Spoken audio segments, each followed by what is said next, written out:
go to Eric Bailey of the Tulsa World and then Joe Bettner. Hey, Isaiah. Lincoln was on a conference call on Monday, and he was talking about the one-time transfer room rule, and he pointed out you were a perfect example of someone who didn't play early and could have left, but you didn't. You persevered, and you stayed patient, and now you're making big plays. Can you talk about that process? I mean, how tough was it persevering, or were you just being patient at that time? I had ups and downs early in my career, as you know, but I stayed the course, and I believed in the coaches, and I believed in myself more importantly. And a quote that I stick to every day is adversity defines a man's true character. And I knew that if I wanted to see how well I could really be and how good I could actually play, I knew I'd have to play through this adversity and see how well I could actually perform. And I thought, probably transferring was not taking the easy way out, but it wouldn't have been the best interest for me or my family. So I stuck it out, and the outcome is working out pretty well for me. So I just persevered, stuck to it, stuck to the grind, and it worked out well.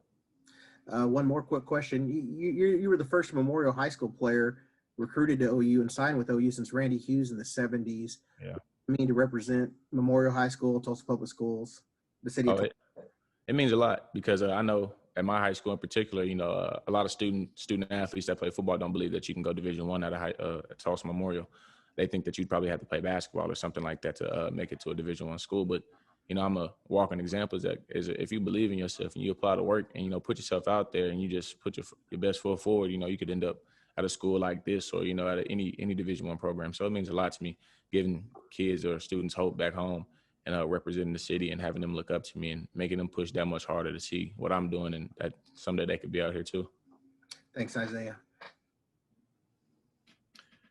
Let's go to Joe Bettner, the Norman Transcript, and then Parker Thune.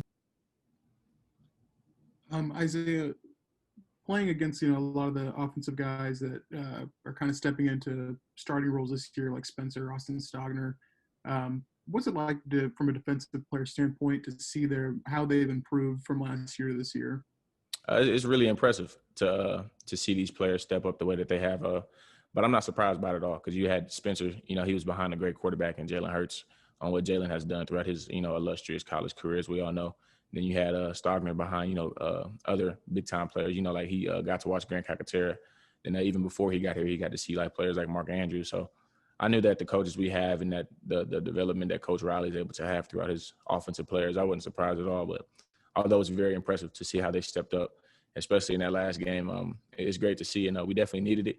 And I just think it's great to see how they're coming into themselves and how much better that they can actually be because they don't know how good they are yet. But I think it's really impressive. Thanks, Isaiah. Let's go to Parker Thune with SI Sooners and then Bob Prisbillo. Yeah, Isaiah, I'm wondering, just given the success that you guys had against Sam Ehlinger a couple weeks back against a quarterback with a very diverse skill set, how much confidence does that give you going up into this TCU game against a guy with a very similar skill set at Max Duggan? It gives us a lot of confidence. Sam's a great quarterback, very experienced, knows what he's doing, has great IQ and all. And I think that coming into this game, we have a similar quarterback with a great skill set as well, very mobile. But I think the way we played against Sam last week in their offense, I think that gives us a lot of confidence coming into this game because of how well we performed last week.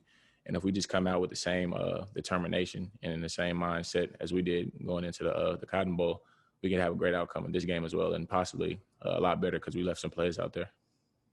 Thanks, Isaiah. Yes, sir. Go to Bob Prisbillo of Sooner Scoop and then Brandon Drum. Isaiah, did you learn anything about yourself during the Texas game? You had a lot of teammates last week mention how you were dragging yourself up off the turf because of how exhausted you were. What did that performance really mean to you? Oh, it meant a lot to me. And I think that shows credit due to my family because I've seen how hard that they worked to get me here and how much they pushed through adversity. And I look back at it as, who am I not to give it my all for my family who sacrificed everything for me to get here. And so every time, in them overtime periods where I'm dragging myself up or I'm pushing and fighting back to get to the quarterback, I couldn't give up because I knew that there's a bigger picture and that I got to keep working hard to get to my goals. And I just kept thinking about the people that got me here and how would they think if I just gave up. Even after I hurt my shoulder late in the game, I told Coach Kane on the sideline before the interception, I said, if there's a third down or after this play, if there's a third down, I'm ready. Like, put me in. So I learned that I can push my limits, and I learned a lot about myself. That my toughness is a lot stronger than what I thought it was. So that Texas game really it showed a lot out of me. Go to Brendan Drum of OU Insider, and then James Hale.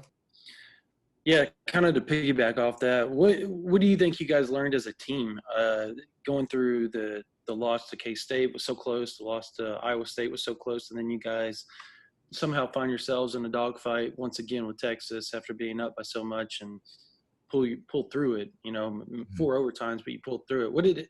What did you all find out about the team as a whole? I think we found out that, like I said about myself, I think we found out that, like, we can push our limits. Like, we have more in the tank than what we think we have. Like, we always preach it's a 4-quarter game because of how we haven't finished as well as we wanted to so far during the season. And we preach that it's a 4-quarter game, and Coach Grins harps on it. It could be more than 4 quarters. It could be 6.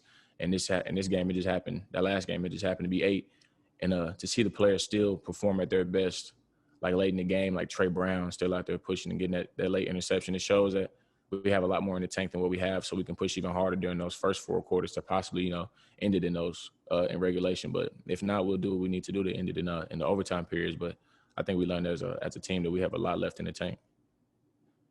For sure, Isaiah. Go to James Hale of KREF, and then Kerry Murdoch.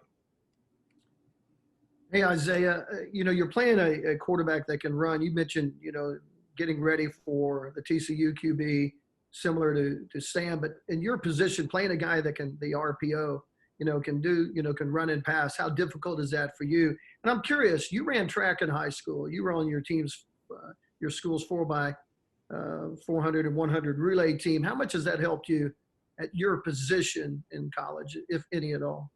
I think it helps because I think I run pretty well for my size and my position, and I think playing an RPO, as a defensive lineman, it definitely messes with your eyes on reading the run, respecting the run, especially with this team, and then converting to a pass rush, which is tough to do at times. But I think the way we've been practicing it, that we'll have our eyes right and we'll be ready to succeed in that part of the game, and we'll be ready to if they throw a punch, we'll be ready to throw one right back. So with this team and that offense, they're obviously well prepared and they have a well designed offense, but I think we'll be ready for it. Thanks, man. Go to Kerry Murdoch, a Sooner Scoop, and then Joey Helmer. Isaiah, I was wanting to ask you about Perion Winfrey. Yeah. Obviously you guys knew he was number 1 JUCO coming in, had a lot of talent. How much have you seen him grow though, just from the time he got here to who he is now as a player? Oh, it's astounding to see like how far he has come since when he got here in the spring to like even having that spring off. And to see him still perform well at this level and like how fast he plays and how much passion he has on the field, like y'all should see him out there when we're together. He's just always on 10 toes, just ready to go after it. And you can see it in that game. He was flying around. He TFL sacks. He had a strip that didn't get counted, but it should have been counted. And he had that blocked field goal. He was just so determined. He treated every down like it was the last down he would ever play, and it's really impressive. And you can definitely see that number 1 JUCO defensive tackle come out of him last game, and it showed us a lot, and it's really impressive. Nick last week, Nick Benito talked about, how you inspired him, by the way you gave it all at Texas. Is it nice to have someone kind of in the middle of the defense like that kind of can inspire everybody too? Yeah, it's definitely a good feeling. And I appreciate Nick for that because Nick inspires me as well because Nick plays through, bumps and bruises and injuries. And like seeing him push through the stuff that he goes through, it inspires me as well. So for him to say that about me means a lot because I gave him my all, and I'm glad it's being noticed. And I definitely notice the players out there as well that pushes it all, and even when like nobody knows like the aches and pains that they have, and the stuff that we know about it inspires me as well. Appreciate that, Isaiah. Okay, Joey Helmer, OU Insider. Yeah, you talked about having more in the tank late in games. What's it going to take for you guys to play with some of the like early level late in games to play with like you have more in the tank? I'm not too sure exactly what it would take. I'm more so like in the moment type of guy to see how things pan out. But I just know that as a defense and as a team in general, we can't have that mindset to be like, where we slow it down in the fourth quarter. We have that mindset to be like we're looking at the clock and it's late and like we're like mentally tired, but like physically we have more in the tank. And I think that's what it is. Like the game goes on for so long and it was so hot during the Texas game. Like mentally everybody's like, oh, I'm so tired. but physically, you know, out there, everybody's still making plays and flying around. So I think it's more of a mental aspect. And so I think what it would take for us is be mentally tougher opposed to being physically tough, because we know we're physically tough. I mean, we go through a grind every day. So I believe it's a mental aspect for us, and we have to go in with the mindset of that we have a lot left in the tank than what we think we have.